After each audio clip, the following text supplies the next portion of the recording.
안녕하십니까? 오늘은 마가복음 1장부터 5장까지 마가복음만 5장 읽겠습니다. 자, 마가복음은요, 정말 쉬워요.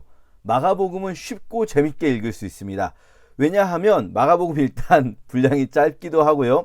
굉장히 생동감 있게 묘사되어 있고, 상대적으로 마가복음은 설교보다는 계속해서 예수님께서 하신 일들이 연속적으로 나옵니다. 쉴 틈 없이 몰아치는 것처럼 나와요. 그렇기 때문에 읽을 때 굉장히 박진감 있게 읽을 수 있다. 조금 상상하면서 읽으면 돼요.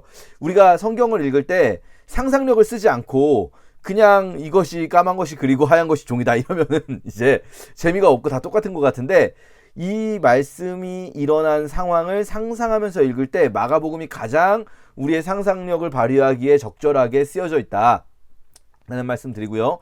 마가복음은 시작하자마자 예수님께서 사역을 시작하는 것으로 바로 시작됩니다. 세례 요한에게 침례를 받으시면서, 세례 요한에게 요단강에서 세례를 받으시면서 바로 이제 공생애가 시작되는 거예요. 그러면 마가복음에는요, 크리스마스가 없어요. 예수님 태어나신 이야기, 뭐 어렸을 때 수태고지, 뭐 이런 이야기가 전혀 없어요. 그렇기 때문에 우리가 마가복음이 가장 먼저 쓰여진 글이다라고 대부분의 이 사람들이, 성경을 읽으시는 분들이 동의하게 됩니다. 왜냐하면 여러분 생각을 해보면요, 만약에 마태나 누가가 먼저 썼고 마가가 그걸 요약한 거라고 하면요, 요약을 할 때 어떤 거는 뭐 빼고 어떤 건 넣고 할 수 있겠지만 정말로 뺄 수 없는 사건들, 신성한 사건들이 있죠. 그 중에 대표적인 게 뭐겠습니까? 탄생, 부활, 승천, 이런 것들이잖아요. 마가복음에는 탄생, 부활, 승천이 없어요. 만약에 마태나 누가가 먼저 썼는데 마가가 요약하면서 탄생, 부활, 승천을 뺐다고 하면 굉장히 이상해져요.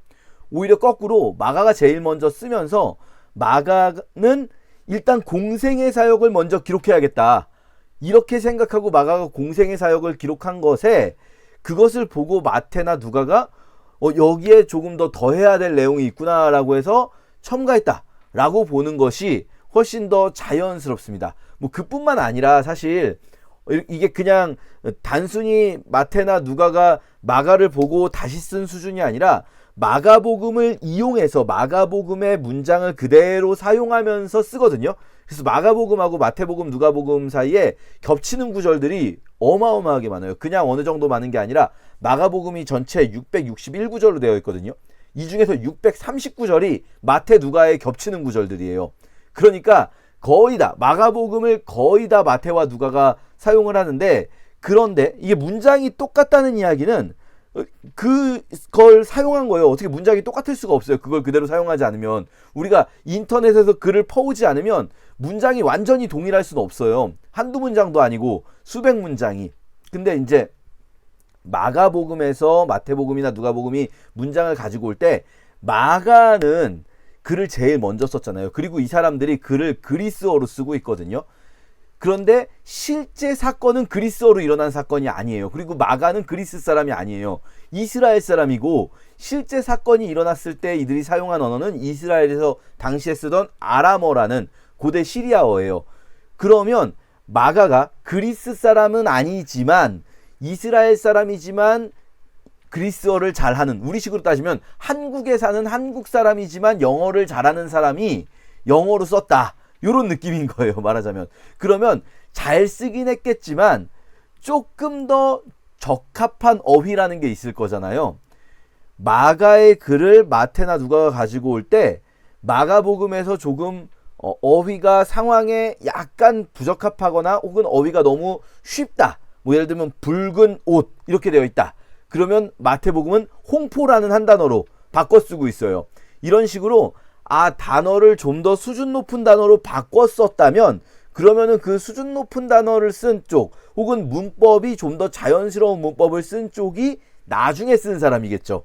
조금 더 거친 문법, 조금 더 거친 표현을 쓴 사람이 먼저 쓴 사람이겠죠. 고쳤을 때 일부러 거칠게 쓸 필요는 없잖아요. 일부러 문법을 어색하게 만들 이유는 없잖아요.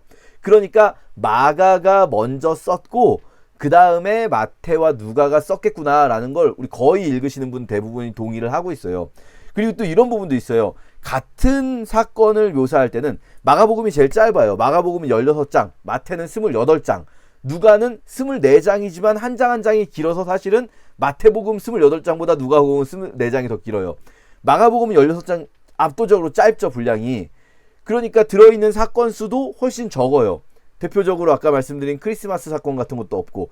그런데 같은 사건인 경우, 같은 문장인 경우에는 마가가 조금씩 더 길어요. 같은 부분을 표현할 때는. 그러면 우리가 흔히 옛날에 이제 학교 다니실 때 퇴고라는 거 배우잖아요. 문장을 다듬는 것. 다 써놓고, 일단 다 써놓고 다듬을 때, 퇴고할 때 문장이 더 간결해져요.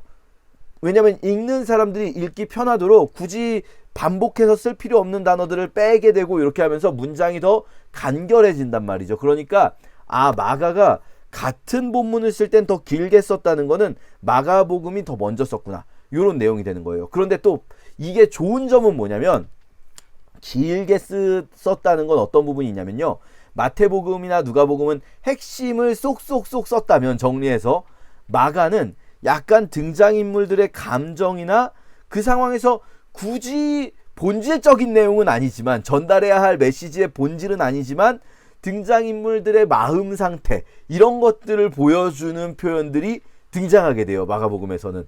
그러니까 우리가 이런 부분에서 마가복음을 볼 때 조금 더 마가복음이 생동감 있고, 마태나 누가보다 마가복음이 조금 더 생동감 있고 다이나믹하게 읽혀질 수 있다라는 겁니다. 자, 마가복음 1장 시작하면서, 그리고 요거 한 가지만 더 말씀드릴게요. 마가복음은 처음으로 예수님에 대한 글을 쓴 사람일 거예요, 아마도. 물론 마가복음 이전에 누군가 썼을 수도 있지만 우리에게 지금 남아있는 건 마가가 가장 오래된 예수님에 대한 기록, 쓰여진 글이에요. 마가 외에 또 누군가, 우리가 알지 못하는 누군가가 있었을 거예요. 그거를 흔히 이제 Q라고 부르는데요. 왜 그걸 알 수 있냐면, 마가복음을 마태랑 누가가 같이 썼으니까 마가복음의 내용이 마태와 누가에 겹치는 건 당연하죠. 그리고 마태복음하고 누가복음은 서로의 글을 보지는 못한 것 같아요. 왜냐면은 예를 들어서 마가복음에 어색한 문법이 있을 때 마태랑 누가가 그 문법을 수정할 때 각자 다른 방식으로 수정해요. 이게 만약에 마태가 먼저 썼고 누가가 마태복음을 보고 있으면 굳이 다른 방식으로 수정할 이유가 없잖아요.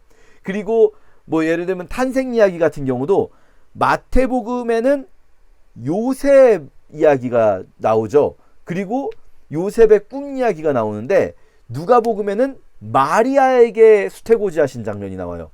그러면 만약에 마태가 먼저 썼고 누가가 마태 거를 보고 있다면은 누가복음에는 요셉 거를 포함하면서 마리아 수태고지를 넣어야 자연스럽죠.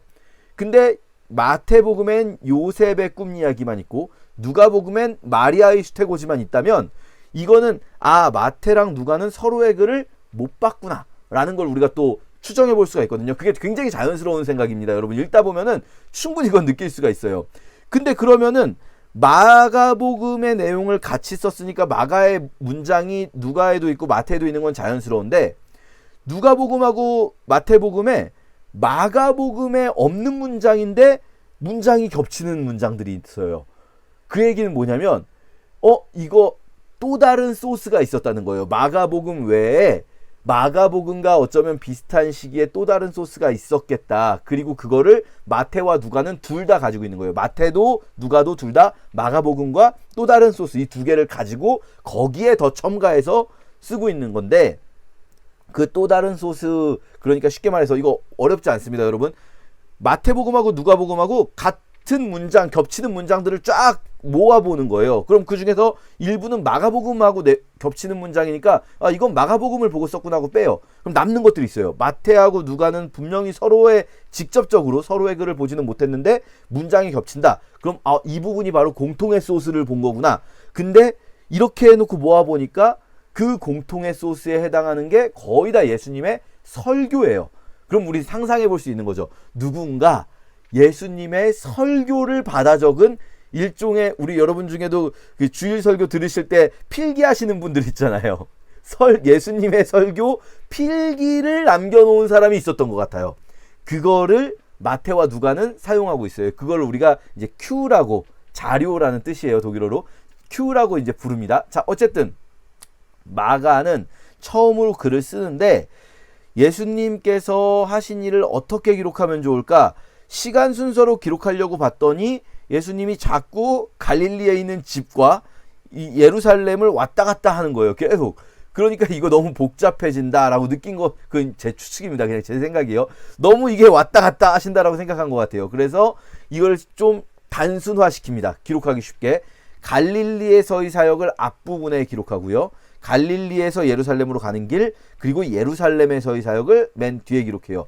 이렇게 갈릴리 사역과 예루살렘 사역으로 구조를 딱 잡은 것이 마태와 누가에도 그대로 영향을 미치게 되죠. 왜냐면 마태와 누가는 마가를 그대로 사용하니까요. 자, 그러면 우리가 먼저 갈릴리 사역에서부터 오늘 보도록 할 거예요. 이 갈릴리 사역을 굉장히 스피디하게 전개해요. 시작하자마자 세례 요한에게 침례 받으시는 장면 나오고요. 그리고 침례를 받으시자마자 바로 이 사역을 시작하면서 사역이 준비되는 광야의 시험이 나와요. 광야 시험이 그런데 마태와 누가에서는 시험 내용이 나오는데 마가에서는 시험 내용은 안 나와요. 그러니까 마가복음에서는요, 설교나 이런 부분은 많이 안 나와요. 그냥 바로바로 사건들 중심으로. 그리고 나서 예수님께서 갈릴리에서 복음 전파하시는 내용이 빡 바로 나옵니다. 이 복음이 뭡니까? 때가 찼고 하나님 나라가 가까이 왔으니 회개하고 복음을 믿으라 하시는데 복음이 뭔데요? 복음이 뭔지는 설명을 안 해주고 복음을 믿으라 라는 말 이상하잖아요. 지금 복음이 뭔지 위에 나옵니까? 복음이 뭔지 설명을 안 하고 그냥 복음을 믿으라 이러면 어떡합니까? 이게 지금 한글 성경에서는 회개하고 복음을 믿으라 이렇게 번역해 놨는데 원래 이제 영어 성경을 보시면 15절에 이렇게 돼 있어요. 자, 타임, 시간이 가득 찼고 그리고 킹덤 오브 갓, 하나님의 나라가 at hand, 손에 잡을 듯이 가까이 왔다. 회개하고 그리고 자 보세요. 믿어라. 그 복음을 믿어라. 그 기쁜 소식, 그 유앙겔리온을 믿어라 라고 하시는 거거든요. 25절에서. 그러니까 그 복음, 그 기쁜 소식이 뭐겠습니까? 자, 여러분, 이런 일이 있을 거예요. 이렇게 됐어요. 그 소식을 믿으세요. 이렇게 말하면 앞에 나온 말, 이 말, 하나님의 나라가 가까이 왔다. 이 말이 하나님의 나라가 가까이 왔다. 이게 복음이에요. 이게 기쁜 소식이에요. 그러니까 우리가 생각하는 복음은 예수 그리스도께서 우리 죄를 대신해 죽으시고 우리가 그래서 천국 가게 됐다. 요렇게 우리는 이제 생각을 하는데 그것 맞아요. 그게 아니란 얘기가 아니에요. 근데 아직 2단계에서는 거기까지는 드러나지 않았어요. 계시의 점진성 말씀드렸죠. 계시는 점점 확대돼요. 확장돼요. 그래서 아직 2단계에서는 예수님께서 죽으신가 부활하실 것을 가르치지 않으셨기 때문에 아직은 십자가 복음이 전달되지 않았어요. 그러면 십자가 복음이 아닌 이 상태에서 지금 믿으라는 복음은 무슨 복음이냐? 하나님 나라가 가까이 왔다라는 사실을 믿으라라는 거예요. 하나님 나라가 가까이 왔으니까 그러니까 회개하래요. 돌이키래요. 왜 돌이킵니까? 그동안 세상 나라에 살던 너희들, 세상 나라에 충성하며 살던 너희들, 이런 식인 거예요. 예를 들어서 우리나라가 그 독립할 때 이 식민 지배를 받다가 식민 지배를 받던 백성들이 계속 기다렸을 거 아니에요. 독립을, 조국의 독립된 조국이 오기를. 그때 선포하는 거예요. 독립된 조국이 이제 가까이 왔으니까 이 식민 지배 쪽에 붙어서 어떻게 콩고물이라도 얻어먹으려고 하던 너희들은 회개하고, 그 식민 지배하던 그쪽에서 앞잡이 노릇하던 너희들은 회개하고 돌이키고 이 기쁜 소식, 이 나라가 임할 것이라는 그 소식을 믿으라. 이런 내용이 되는 거죠. 이게 예수님께서 처음 선포하신 기쁜 소식이에요. 이 기쁜 소식이 결국 십자가 복음으로 확장되는데, 십자가 복음은 무엇이냐? 이 하나님 나라가 어떻게 임할 것인가? 예수 그리스도의 십자가를 통해서 이 하나님 나라가 이 땅에 임하고 우리 그리스도인들이, 그것을 믿는 자들이 이 하나님 나라에 들어간다라는 거죠. 그리고 부활의 복음, 사도행전에서는 또 부활 복음 얘기할 거예요. 이런 것들이 다 하나로 이렇게 엮여져야 됩니다. 서로 다른 복음이 아니에요. 다른 복음은 없나니 우리나 다른 천사라도 다른 복음을 전하면 저주를 받는다. 갈라디아서 말씀하시는데요. 다른 복음이라는 얘기가 아니라 제가 복음에 자꾸 이름을 붙이는 이유는 이 복음이 하나인데 이 하나의 복음을 설명하는 부분들이 확장되어 나갈 때 그것을 이 확장을 조금 느끼시라고 이름을 붙이는 겁니다. 자, 어쨌든 예수님께서 갈릴리 해변에서 제자들을 부르십니다. 제자들이 다 버리고 그물을 버려두고 모든 것을 버려두고 주님을 쫓아요. 여러분 참 대단한 거는요. 여기서 모든 것을 버려두고 주님을 쫓았더니 뒤에 이 베드로의 장모가 열병으로 누워 있으세요. 이때 열병을 고쳐주세요. 만약에 베드로가 모든 것을 버려두고 예수를 쫓지 않았다면 이 장모의 열병을 고칠 수 있었을까요? 그러니까 우리가 생각할 때는 하나님을 위해 내가 이 제자들이 모든 것을 버려두고 쫓았다고 할 때 뭔가 그러면은 책임을 다하지 않은 것 아닌가? 라고 생각할 수 있어요. 가족으로서의 책임을 다하지 않은 것 아닌가? 근데 오히려 이거는 어떻게 보면 하나님께 맡김으로써 하나님이 더 내가 그들을 붙들고 있을 때보다 더 해주신다. 우리 자녀들에 대해서도 물론 자녀들에 대해 무책임하라는 말씀 아니에요. 그런데 너무 붙잡고 있는 분들 많으세요. 너무 내가 붙잡고 있는 분들. 그들의 삶의 참주인이신 하나님께 맡기는 것 좀 필요합니다. 물론 지금 메시지의 핵심이 아닌데 그냥 나와서 이야기했습니다. 자, 핵심적으로는 계속해서 사역이 이루어지는 거예요. 그래서 회당에서 선포하시는데 회당에서 막 귀신이 들린 사람이 갑자기 등장하면서 나사렛 예수여 하면서 귀신 들린 사람의 귀신을 쫓아내시는 장면도 막 처음 1장부터 시작돼요. 근데 이 부분도 되게 흥미롭습니다. 여러분 잘 보시면요. 회당에 귀신 들린 사람이 있는데 이 사람이 귀신 들렸다는 게 원래 다른 사람들이 알고 있었을까요? 그럴 리가 없죠. 그럼 회당에 못 들어갔을 거예요. 근데 회당에서 예배를 드리고 있는 거잖아요. 이 사람들이. 회당에서 하나님 말씀을 듣고 예배를 드리는데 근데 귀신 들린 사람도요. 아무렇지 않게 거기 들어가서 아무렇지 않은 척 하나님 말씀을 듣고 있었다는 거예요. 귀신이 그 속에 있는데. 근데 이 사람이 언제 그 귀신이 드러나고 이렇게 발작하는가? 언제 드러나는가? 예수의 말씀이 권위 있는 예수의 말씀이 선포될 때 그가 뭐라고 외치냐면 갑자기 소리를 지르면서 설교 듣다가 소리 지르면서 나사렛 예수여 우리가 당신과 이거 지금 존댓말로 써놨지만 사실 이게 약간 반말일 거예요. 반말 존댓말은 우리나라에 있는 거죠. 우리랑 니랑 뭔 상관인데 이러냐? 네가 우리를 지금 멸을 하러 온 거냐? 네가 우리를 욕하러 온 거냐? 그래 네 하나님의 거룩한 자다. 이거는요. 당신이 누군 줄 아노니 하나님의 거룩한 자니이다. 이거는요. 약간 비꼬는 표현으로 들으셔야 돼요. 여기서 여러분 우리가 당신과 무슨 상관이 있나이까 할 때 이 우리는 누굴까요? 이 우리 귀신 들릴까요? 아니에요, 여러분. 귀신 다 단수로 나옵니다. 귀신, 더러운 귀신이 단수로 나오잖아요. 우리 아니에요. 귀신은 지금 여기선 단수예요. 나중에 우리 오늘 볼 5장에 거라사 광인 사건 나올 때 보면 나중에 나올 때 귀신들 이렇게 복수로 표현돼요. 그런데 여기서 지금 귀신이 단수잖아요. 그러면 우리는 귀신이 아니죠. 그럼 여기서 나오는 갑자기 여러분 상상해 보세요. 교회에서 설교를 듣다가 그 설교 내용이 그전에는 이 사람들 듣기 좋은 소리만 하고 있었어요. 이 사람들 앞에서 믿음 좋은 척하는 소리만 하고 있었어요.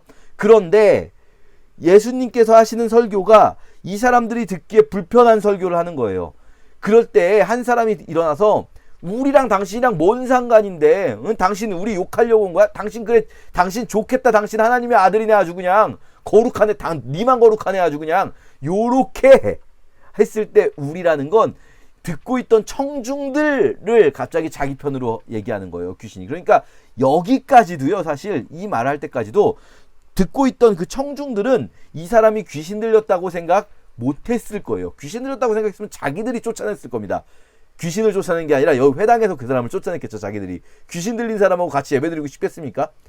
근데 이 사람이 갑자기 하나님의 말씀이 예수 그리스도를 통해서 온전히 선포될 때 듣기 싫어하는 거예요. 그 말씀을. 귀신이 하는 일 여러 가지 있을 수 있겠지만 여러분 이 마가복음에 제일 먼저 나오는 귀신이 하는 일 뭡니까? 하나님의 말씀을 듣기 싫어하는 거예요. 저게 무슨 하나님의 말씀이야. 저거는 괜히 저런 소리나 하면서 기분 나쁜 소리나 했으면서 지만 믿음 좋아. 지만 아주 거룩해. 이런 거죠. 근데 그때 귀신이 나오게 되는 거예요. 예수님의 말씀으로 귀신이 그 사람에게 경련을 일으키고 이 사람이 막 갑자기 따지다가 되게 막 자기가 사람들을 대표해서, 회중을 대표해서 예수님이 잘못을 지적하는 것처럼 따지다가 갑자기 쓰러져서 경련을 일으키고 소리를 지르니까 사람들이 이게 무슨 일이냐, 이게 무슨 일이냐 하면서 말을 하는 거죠. 권위 있는 새 교훈이다. 자, 보세요. 이것이 예수 그리스도를 통해 선포되는 말씀이라는 것은 결코 듣기 좋은 말씀은 아니었을 거예요. 그 당시 사람들에게. 그 당시 사람들에게 듣기 좋은 말씀이 아니었지만 그것이 가지고 오는 결과가 권위를 부정할 수 없는 모습이었다. 라는 게 이제 1장에서부터 보여지는 거죠. 그리고 베드로의 장모의 병 고쳐주시니까 해질 때가 되니까, 보세요. 이 마가복음의 속도감. 이 모든 일이 지금까지 얘기한 게 하루 만에 일어난 일처럼 쓰여 있어요. 사실은 하루 만에 일어난 일 아니죠. 침례 받으신 것과 그 광야 시험과 이것들 하루 만에 일어난 일이 아닌데, 이걸 읽으면 굉장히 속도감 있게 이게 하루 만에 일어난 일처럼 느껴지게 영화를 편집하듯이 그렇게 돼 있어요. 그러면서 해질 때가 되니, 그날이겠죠. 장모 열병 고쳐준 날. 해질 때가 되니 사람들이 막 병자들을 막 데리고 나오는 거예요. 이런 기적을 보여주셨으니까. 그러니까 온 동네가 모이고 예수님께서 밤 늦게까지 아마 고쳐주셨을 거예요. 그리고 새벽이 돼서 아직 밝기도 전에, 밤 늦게까지 병자들 고쳐주신 이후에 주무셨다가 일찍 나가서 기도하시는데, 제자들은 자다가 일어나 보니까 예수님이 사라져 있는 거예요. 제자들은 자다가 일어났더니 예수님이 기도하고 계세요. 그러니까 따라가서, 주님, 새벽부터 벌써 사람들이 찾아왔어요. 주님, 이럴 때가 아니에요. 물 들어올 때 노져야죠, 주님. 사람들이 이렇게 많이 오는데 이 새벽부터 사람들이 왔는데 물 들어올 때 노져야죠. 주님, 빨리. 주님, 모든 사람이 주를 찾습니다. 라고 말했더니 예수님께서, 야, 우리가 다른 마을로 가자. 거기서도 도를 전하리니, 도를 가르치리니 내가 이를 위하여 왔다라고 하셨대요. 자, 무슨 말입니까? 왜 떠나십니까? 제자들은 사실 떠나지 말고 지금 이렇게 여기 이 수많은 사람들 왔을 때 여기서 더 하자는 거예요. 근데 예수님께서는요, 이 많은 사람이 중요한 게 아니에요. 예수님께는요, 이 많은 사람들 뭐하러 온 겁니까? 기적 보러 왔어요. 병 고침 받거나 아니면 그걸 구경하러 왔어요. 예수님께서는 이걸 원하지 않으세요.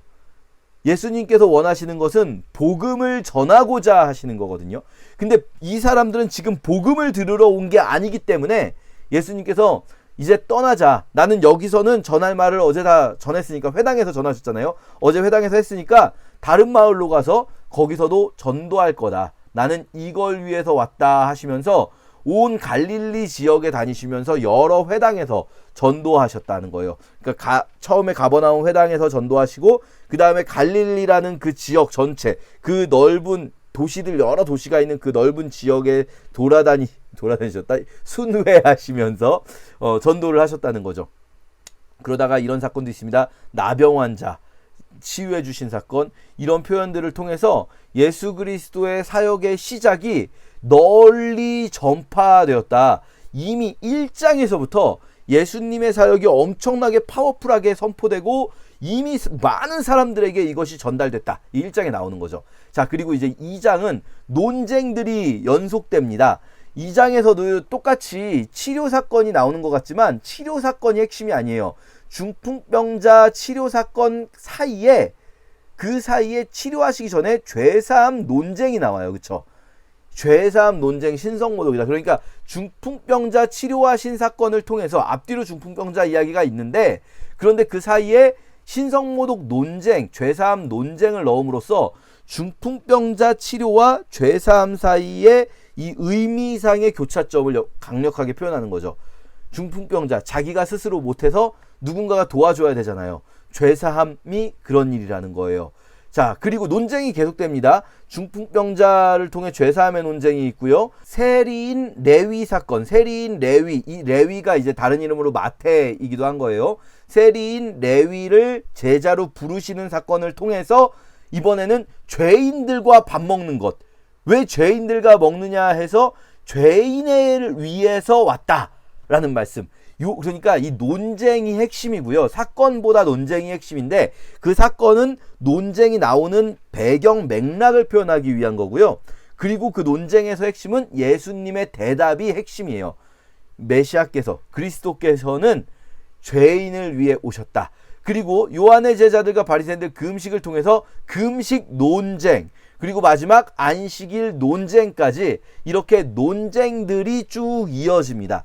그래서 2장에서는 논쟁 시리즈가 이어진다 라고 할 수 있고요. 이제 3장은 앞부분 같은 경우는 논쟁 사건의 연속으로 보시면 좋을 것 같아요. 논쟁 시리즈에. 그런데 여기서 논쟁을 못해요. 그냥 그들이 잠잠해요. 그러니까 논쟁 사건의 마무리예요.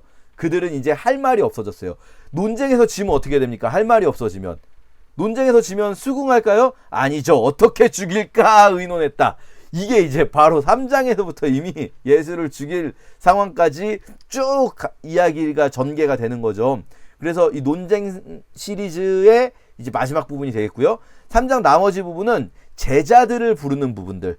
이제 큰 무리가 오는데 이 무리들 속에서 무리와 제자가 구분되기 시작합니다. 무리와 제자를 구분되시면서 자기를 많이 나타내지 말라고 경고하세요. 그러니까 무리들이 너무 많이 오는 게 이제 오히려 복음 전도에 방해가 되고 있어요. 무리들이 너무 많이 오는 게. 그리고 그 무리들은 예수님이 원하는 제자들과 달라요. 그래서 이 무리들과 제자들이 분리되기 시작하고 원하는 자들을 제자 12를 특별히 세우시고 이 제자들의 명단이 또 나오죠.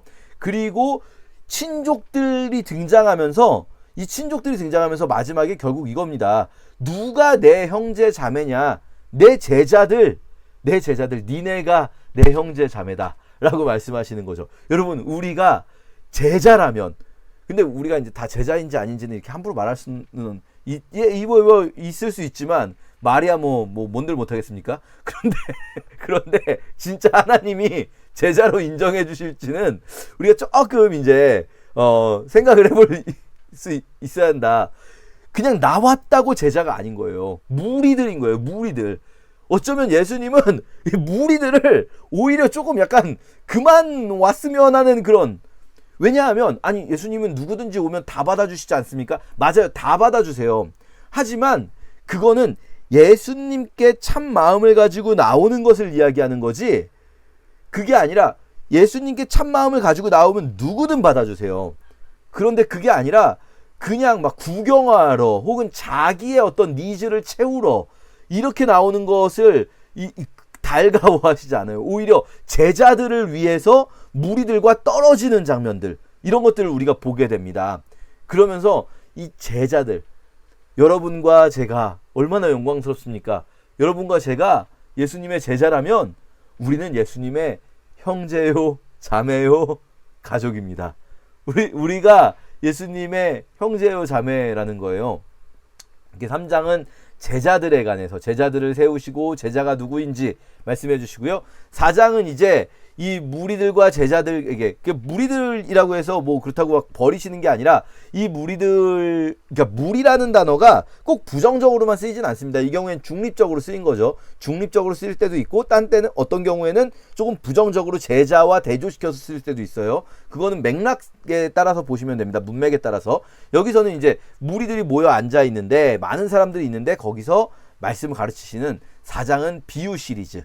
이 비유 시리즈는 마태복음에 이미 있었던 비유도 있고 마태복음에 없는 비유도 있지만 대체로 여러분이 읽었을 때 충분히 이해하실 수 있는 부분들이기 때문에 이 비유 시리즈는 넘어가도록 하겠습니다. 비유를 다 마치신 후에 제자들에게만 알려주셨다 하면서 또 제자와 무리를 분리시키죠. 그래서 무리를 떠나서 제자들과만, 그러니까 이 무리들에게도 설교를 하시면서 이 무리들 중에 제자가 될 사람들이 나오길 원하시는 거죠.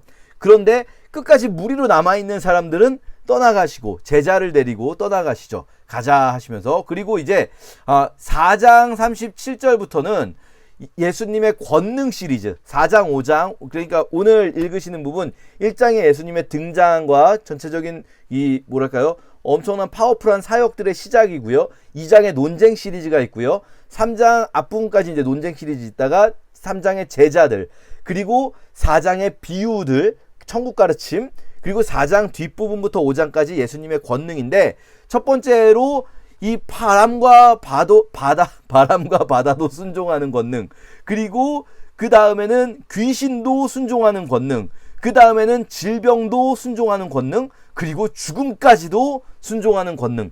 이렇게 이 권능이 점점 더 올라가죠. 바람과 바다, 그 다음에 귀신, 영적 존재, 그 다음에 질병, 그 다음에 죽음까지도 모든 것들이 예수 그리스도의 권능 앞에 순종한다라는 걸 이렇게 보시면 좋겠고요. 이게 정말 연결되어 있는, 이 마가가 어떻게 보면 이것들을 하나의 연결성 있는 그 이야기로 쓰고 있다는 것을 우리가 이런 거에서 느낄 수가 있어요. 이 광풍 사건에서 제자들이 마지막에 무서워하면서 끝나죠. 그들이 심히 두려워하면서 그가 누구냐라는 질문을 해요. 그가 누구냐? Who is he? 라는 질문을 하면서 끝나요. 그런데 다음에 나오는 거라사 광인이, 이 광인이 등장하자마자 보세요. 광인의 첫 번째 대사가 뭐냐면, 멀리서 보고 달려와 절하며 큰 소리로 부르짖어 지극히 높으신 하나님의 아들 예수요. 이렇게 말해요. 이가 누구냐라고 4장 마지막에 끝났는데, 이 광인이 갑자기 뭐 맥락 없이 뛰어나오면서 지극히 높으신 하나님의 아들 예수여라고 말하는 것 같지만, 사실은 이거 되게 이상하잖아요. 맥락이. 원래 맥락은 이게 먼저예요. 8절이 이미 먼저 예수님께서 더러운 귀신아 그 사람에게서 나오라라고 말씀하셨기 때문에 얘가 뛰어나오면서 우리랑 당신이 무슨 상관입니까? 라고 말한 거예요. 이게 먼저인데, 8절이 먼저인데 의도적으로 8절을 뒤에 놓고 7절을 앞에 놨죠. 이거는 그가 누구이기에 바람과 바다도 순종하는 고라는 이 제자들의 질문에 대한 대답으로서 이 거라사 강인이 뛰어나오면서 지극히 높으신 하나님의 아들 예수여 라고 말하는 것처럼 독자들이 읽을 수 있도록 지금 마가가 글을 기록을 하고 있다는 거예요. 이렇게 예수께서 누구신가, 이거를 이 예수 그리스도의 권능 시리즈들 4장 마지막에서 5장까지 나오는 이 권능들에서 예수께서 누구신가를 함께 볼 수가 있습니다. 우리가 이렇게 5장까지 함께 읽겠습니다. 제1장. 하나님의 아들 예수 그리스도의 복음의 시작이라. 선지자 이사야의 글에 보라, 내가 내 사자를 내 앞에 보내노니 그가 내 길을 준비하리라. 광야에 외치는 자의 소리가 있어 이르되 너희는 주의 길을 준비하라. 그의 오실 길을 곧게 하라. 기록된 것과 같이 세례 요한이 광야에 이르러 죄 사함을 받게 하는 회개의 세례를 전파하니 온 유대 지방과 예루살렘 사람이 다 나아가 자기 죄를 자복하고 요단강에서 그에게 세례를 받더라. 요한은 낙타털 옷을 입고 허리에 가죽띠를 띠고 메뚜기와 석청을 먹더라. 그가 전파하여 이르되 나보다 능력 많으신 이가 내 뒤에 오시나니 나는 굽혀 그의 신발끈을 풀기도 감당하지 못하겠노라. 나는 너희에게 물로 세례를 베풀었거니와 그는 너희에게 성령으로 세례를 베푸시리라.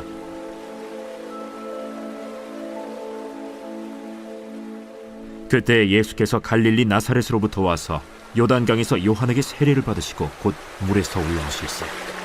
하늘이 갈라짐과 성령이 비둘기같이 자기에게 내려오심을 보시더니 하늘로부터 소리가 나기를 너는 내 사랑하는 아들이라.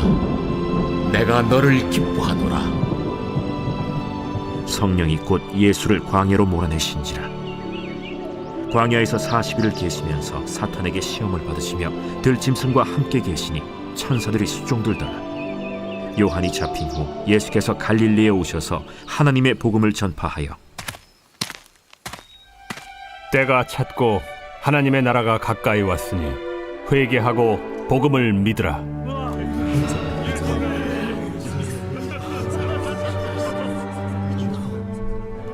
갈릴리 해변으로 지나가시다가 시몬과 그 형제 안드레가 바다에 그물 던지는 것을 보시니 그들은 어부라. 나를 따라오라. 내가 너희로 사람을 낚는 어부가 되게 하리라.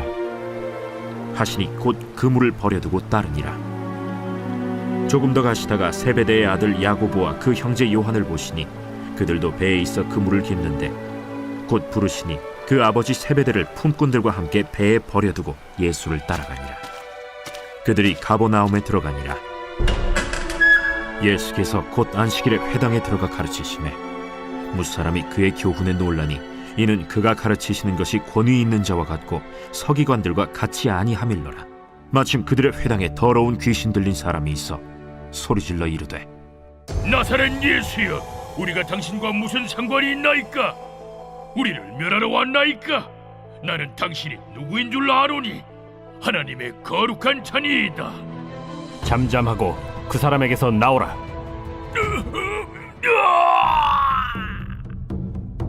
더러운 귀신이 그 사람에게 경련을 일으키고 큰 소리를 지르며 나오는지라. 다 놀라 서로 물어 이르되, 이는 어찌미냐? 권위 있는 새 교훈이로다. 더러운 귀신들에게 명한즉 순종하는도다. 예수의 소문이 곧 온 갈릴리 사방에 퍼지더라. 회당에서 나와 곧 야고보와 요한과 함께 시몬과 안드레의 집에 들어가시니 시몬의 장모가 열병으로 누워있는지라. 사람들이 곧 그 여자에 대하여 예수께 여짜온대 나아가사 그 손을 잡아 일으키시니 열병이 떠나고 여자가 그들에게 수종드니라. 저물어 해질 때에 모든 병자와 귀신 들린 자를 예수께 데려오니 온 동네가 그 문 앞에 모였더라. 예수께서 각종 병이 든 많은 사람을 고치시며 많은 귀신을 내쫓으시되 귀신이 자기를 알므로 그 말하는 것을 허락하지 아니하시니라. 새벽 아직도 밝기 전에 예수께서 일어나 나가 한적한 곳으로 가사 거기서 기도하시더니 시몬과 및 그와 함께 있는 자들이 예수의 뒤를 따라가 만나서 이르되, 모든 사람이 주를 찾나이다. 우리가 다른 가까운 마을들로 가자. 거기서도 전도하리니 내가 이를 위하여 왔노라. 이에 온 갈릴리에 다니시며 그들의 여러 회당에서 전도하시고 또 귀신들을 내쫓으시더라. 한 나병 환자가 예수께 와서 꿇어 엎드려 간구하여 이르되, 원하시면 저를 깨끗하게 하실 수 있나이다. 예수께서 불쌍히 여기사 손을 내밀어 그에게 대시며 내가 원하노니 깨끗함을 받으라. 곧 나병이 그 사람에게서 떠나가고 깨끗하여진지라. 곧 보내시며 엄히 경고하사 삼가 아무에게 아무 말도 하지 말고 가서 내 몸을 제사장에게 보이고 네가 깨끗하게 되었으니 모세가 명한 것을 드려 그들에게 입증하라. 그러나 그 사람이 나가서 이 일을 많이 전파하여 널리 퍼지게 하니 그러므로 예수께서 다시는 드러나게 동네에 들어가지 못하시고 오직 바깥 한적한 곳에 계셨으나 사방에서 사람들이 그에게로 나아오더라.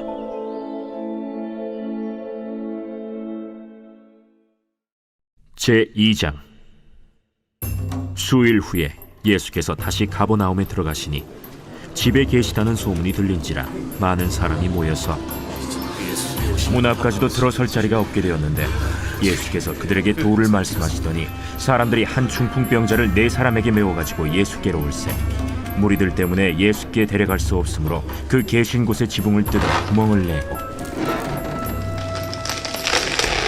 중풍병자가 누운 상을 달아내리니 예수께서 그들의 믿음을 보시고 중풍병자에게 이르시되, 작은 자야, 내 죄사함을 받았느니라.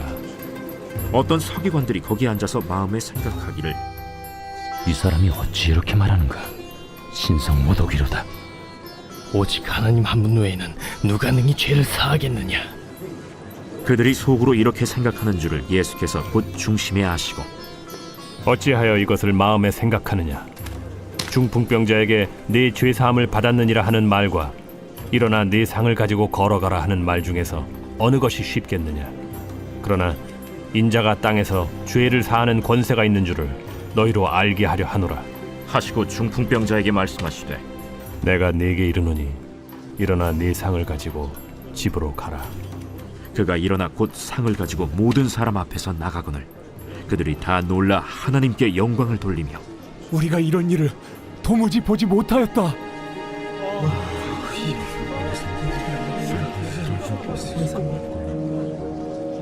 예수께서 다시 바닷가에 나가심에 큰 무리가 나왔거늘 예수께서 그들을 가르치시니라. 또 지나가시다가 알페오의 아들 레위가 세관에 앉아있는 것을 보시고 나를 따르라 하시니 일어나 따르니라.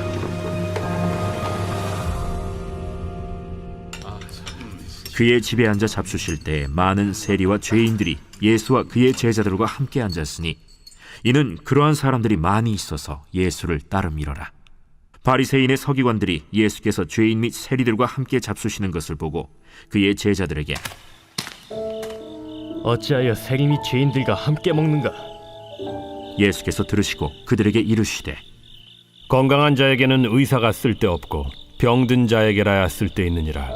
나는 의인을 부르러 온 것이 아니요 죄인을 부르러 왔노라. 요한의 제자들과 바리새인들이 금식하고 있는지라 사람들이 예수께 와서 말하되 요한의 제자들과 바리새인의 제자들은 금식하는데 어찌하여 당신의 제자들은 금식하지 아니하나이까? 혼인집 손님들이 신랑과 함께 있을 때 금식할 수 있느냐? 신랑과 함께 있을 동안에는 금식할 수 없느니라. 그러나 신랑을 빼앗길 날이 이르리니 그날에는 금식할 것이니라. 생배 조각을 낡은 옷에 붙이는 자가 없나니 만일 그렇게 하면 기운 새 것이 낡은 그것을 당겨 헤어짐이 더하게 되느니라. 새 포도주를 낡은 가죽 부대에 넣는 자가 없나니 만일 그렇게 하면 새 포도주가 부대를 터뜨려 포도주와 부대를 버리게 되리라. 오직 새 포도주는 새 부대에 넣느니라. 안식일에 예수께서 밀밭 사이로 지나가실새 그의 제자들이 길을 열며 이삭을 자르니 바리새인들이 예수께 말하되 보시오, 저들이 어찌하여 안식일에 하지 못할 일을 하나이까? 다윗이 자기와 및 함께한 자들이 먹을 것이 없어 시장할 때 한 일을 읽지 못하였느냐? 그가 아비아달 대제사장 때 하나님의 전에 들어가서 제사장 외에는 먹어서는 안 되는 진설병을 먹고 함께한 자들에게도 주지 아니하였느냐? 안식일이 사람을 위하여 있는 것이요 사람이 안식일을 위하여 있는 것이 아니니 이러므로 인자는 안식일에도 주인이니라.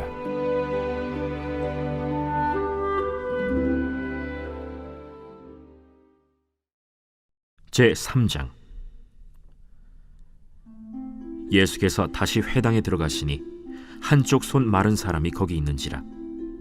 사람들이 예수를 고발하려 하여 안식일에 그 사람을 고치시는가 주시하고 있거늘 예수께서 손 마른 사람에게 이르시되 한가운데 일어서라.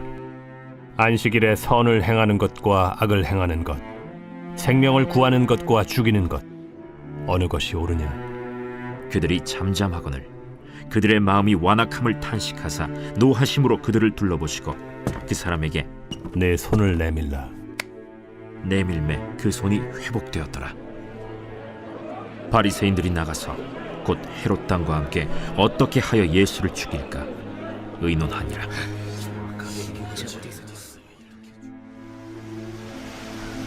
예수께서 제자들과 함께 바다로 물러가시니 갈릴리에서 큰 무리가 따르며 유대와 예루살렘과 이두메와 요단강 건너편과 또 두로와 시돈 근처에서 많은 무리가 그가 하신 큰 일을 듣고 나오는지라. 예수께서 무리가 애워싸 미는 것을 피하기 위하여 작은 배를 대기하도록 제자들에게 명하셨으니 이는 많은 사람을 고치셨으므로 병으로 고생하는 자들이 예수를 만지고자 하여 몰려왔습니다. 더러운 귀신들도 어느 때든지 예수를 보면 그 앞에 엎드려 부르짖어 이르되 당신은 하나님의 아들이니이다 하니 예수께서 자기를 나타내지 말라고 많이 경고하시니라. 또 산에 오르사 자기가 원하는 자들을 부르시니 나온지라. 이에 12를 세우셨으니 이는 자기와 함께 있게 하시고 또 보내사 전도도 하며 귀신을 내쫓는 권능도 가지게 하려 하심이로라. 이 12를 세우셨으니 시몬에게는 베드로란 이름을 더하셨고 또 세베대의 아들 야고보와 야고보의 형제 요한이니 이 둘에게는 보아너게 곧 우레의 아들이란 이름을 더하셨으며 또 안드레와 빌립과 바돌로메와 마테와 도마와 알페오의 아들 야고보와 및 다데오와 가나나인 시몬이며 또 가룟 유다니 이는 예수를 판 자더라. 집에 들어가시니 무리가 다시 모이므로 식사할 겨를도 없는지라. 예수의 친족들이 듣고 그를 붙들러 나오니 이는 그가 미쳤다 하밀러라.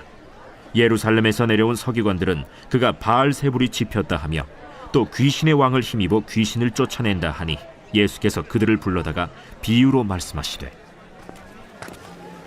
사탄이 어찌 사탄을 쫓아낼 수 있느냐? 또 만일 나라가 스스로 분쟁하면 그 나라가 설 수 없고 만일 집이 스스로 분쟁하면 그 집이 설 수 없고 만일 사탄이 자기를 거슬러 일어나 분쟁하면 설 수 없고 망하느니라. 사람이 먼저 강한 자를 결박하지 않고는 그 강한 자의 집에 들어가 세간을 강탈하지 못하리니 결박한 후에야 그 집을 강탈하리라. 내가 진실로 너희에게 이르노니 사람의 모든 죄와 모든 모독하는 일은 사심을 얻되 누구든지 성령을 모독하는 자는 영원히 사심을 얻지 못하고 영원한 죄가 되느니라. 이는 그들이 말하기를 더러운 귀신이 들렸다 함이로라. 그때 예수의 어머니와 동생들이 와서 밖에 서서 사람을 보내어 예수를 부르니 무리가 예수를 둘러 앉았다가 보소서, 당신의 어머니와 동생들과 너희들이 밖에서 찾나이다. 누가 내 어머니이며 동생들이냐? 하시고 둘러 앉은 자들을 보시며 내 어머니와 내 동생들을 보라. 누구든지 하나님의 뜻대로 행하는 자가 내 형제요 자매요 어머니이니라.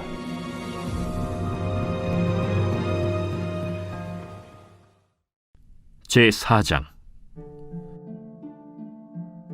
예수께서 다시 바닷가에서 가르치시니 큰 무리가 모여들거늘 예수께서 바다에 떠있는 배에 올라앉으시고 온 무리는 바닷가 육지에 있더라. 이에 예수께서 여러 가지를 비유로 가르치시니 그 가르치시는 중에 들으라.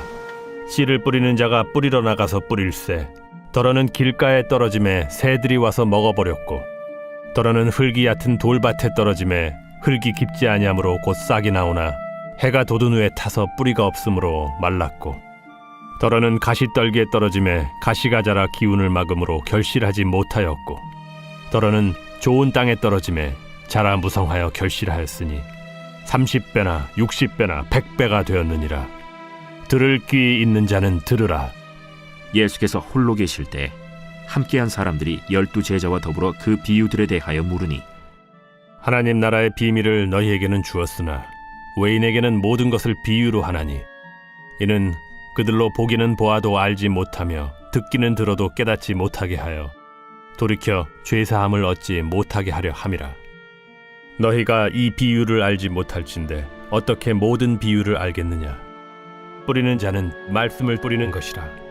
말씀이 길가에 뿌려졌다는 것은 이들을 가리킴이니 곧 말씀을 들었을 때 사탄이 즉시 와서 그들에게 뿌려진 말씀을 빼앗는 것이요 또 이와 같이 돌밭에 뿌려졌다는 것은 이들을 가리킴이니 곧 말씀을 들을 때 즉시 기쁨으로 받으나 그 속에 뿌리가 없어 잠깐 견디다가 말씀으로 인하여 환난이나 박해가 일어나는 때에는 곧 넘어지는 자요 또 어떤 이는 가시떨기에 뿌려진 자니 이들은 말씀을 듣기는 하되 세상의 염려와 재물의 유혹과 기타 욕심이 들어와 말씀을 막아 결실하지 못하게 되는 자요 좋은 땅에 뿌려졌다는 것은 곧 말씀을 듣고 받아 30배나 60배나 100배의 결실을 하는 자니라.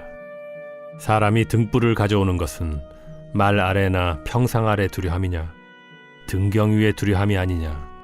드러내려 하지 않고는 숨긴 것이 없고 나타내려 하지 않고는 감추인 것이 없느니라. 들을 귀에 있는 자는 들으라. 너희가 무엇을 듣는가 스스로 삼가라.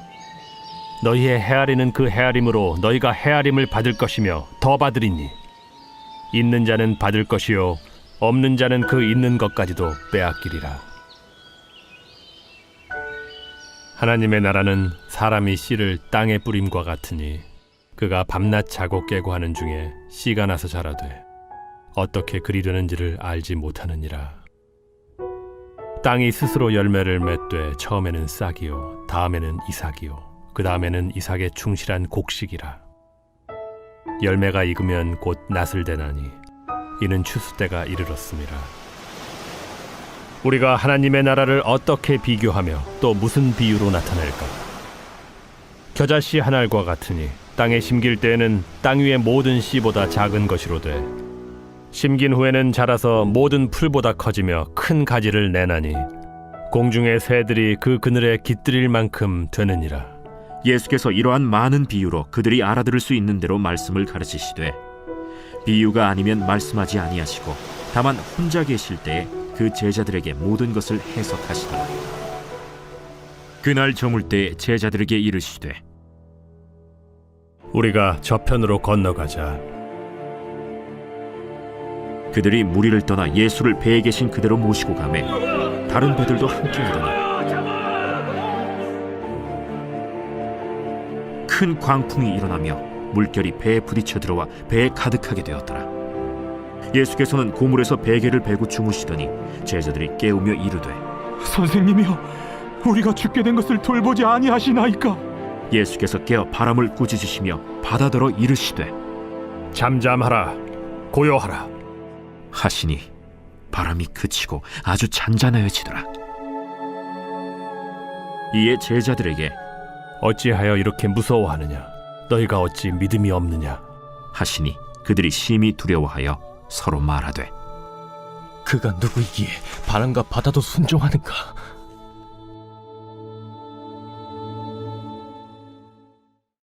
제5장.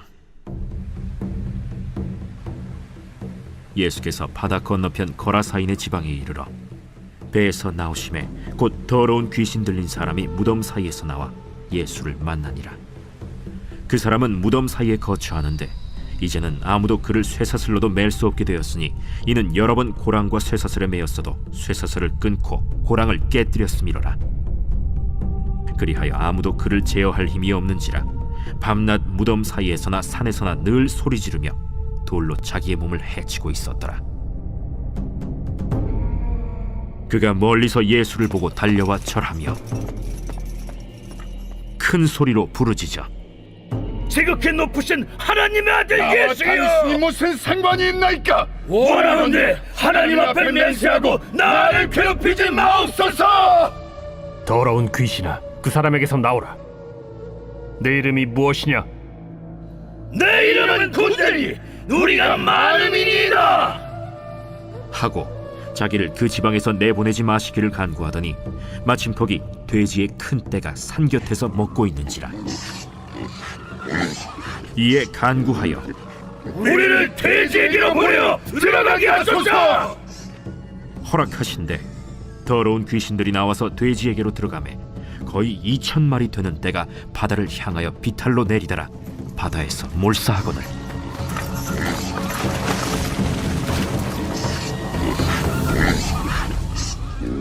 치던 자들이 도망하여 읍내와 여러 마을에 말하니 사람들이 어떻게 되었는지를 보러 와서 예수께 이르러 그 귀신 들렸던 자 곧 군대 귀신 집혔던 자가 옷을 입고 정신이 온전하여 앉은 것을 보고 두려워하더라. 이에 귀신 들렸던 자가 당한 것과 돼지의 일을 본 자들이 그들에게 알림해 그들이 예수께 그 지방에서 떠나시기를 간구하더라. 예수께서 배에 오르실 때에 귀신 들렸던 사람이 함께 있기를 간구하였으나 허락하지 아니하시고 집으로 돌아가 주께서 네게 어떻게 큰일을 행하사 너를 불쌍히 여기신 것을 네 가족에게 알리라. 그가 가서 예수께서 자기에게 어떻게 큰일 행하셨는지를 데가볼리에 전파하니 모든 사람이 놀랍게 여기더라. 예수께서 배를 타시고 다시 맞은편으로 건너가시니 큰 무리가 그에게로 모이거늘 이에 바닷가에 계시더니 회당장 중에 하나인 야이로라 하는 이가 와서 예수를 보고 발 아래 엎드려 간곡히 구하여 이르되 내 어린 딸이 죽게 되었사오니 오셔서 그 위에 손을 얹으사 그로 구원을 받아 살게 하소서. 이에 그와 함께 가실새 큰 무리가 따라가며 애워싸 밀더라. 12해를 혈루증으로 알아온 한 여자가 있어 많은 의사에게 많은 괴로움을 받았고 가진 것도 다 허비하였으되 아무 효험이 없고 도리어 더 중하여졌던 차에 예수의 소문을 듣고 무리 가운데 끼어 뒤로 와서 그의 옷에 손을 대니 이는 내가 그의 옷에만 손을 대어도 구원을 받으리라 생각하밀러라. 이에 그의 혈루 근원이 곧 마름에 병이 나은 줄을 몸에 깨달으니라. 예수께서 그 능력이 자기에게서 나간 줄을 곧 스스로 아시고 무리 가운데서 돌이켜 말씀하시되 누가 내 옷에 손을 대었느냐? 제자들이 여짜오되 무리가 에워싸 미는 것을 보시며 누가 내게 손을 대었느냐 물으시나이까? 예수께서 이 일 행한 여자를 보려고 둘러보시니 여자가 자기에게 이루어진 일을 알고 두려워하여 떨며 와서 그 앞에 엎드려 모든 사실을 여쭈니 딸아, 내 믿음이 너를 구원하였으니 평안히 가라. 내 병에서 놓여 건강할지어다. 아직 예수께서 말씀하실 때에 회당장의 집에서 사람들이 와서 회당장에게 이르되 당신의 딸이 죽었나이다. 어찌하여 선생을 더 괴롭게 하나이까? 예수께서 그 하는 말을 곁에서 들으시고 회당장에게 이르시되 두려워하지 말고 믿기만 하라. 하시고 베드로와 야고보의 형제 요한 외에 아무도 따라옴을 허락하지 아니하시고 회당장의 집에 함께 가사 떠드는 것과 사람들이 울며 심히 통곡함을 보시고 들어가서 너희가 어찌하여 떠들며 우느냐? 이 아이가 죽은 것이 아니라 잔다. 하시니 그들이 비웃더라.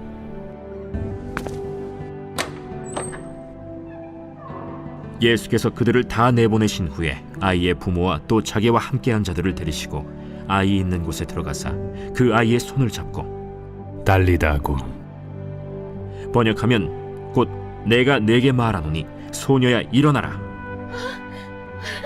소녀가 곧 일어나서 걸으니 나이가 12살이라. 사람들이 곧 크게 놀라거늘 예수께서 이 일을 아무도 알지 못하게 하라고 그들을 많이 경계하시고 이에 소녀에게 먹을 것을 주라 하시니라.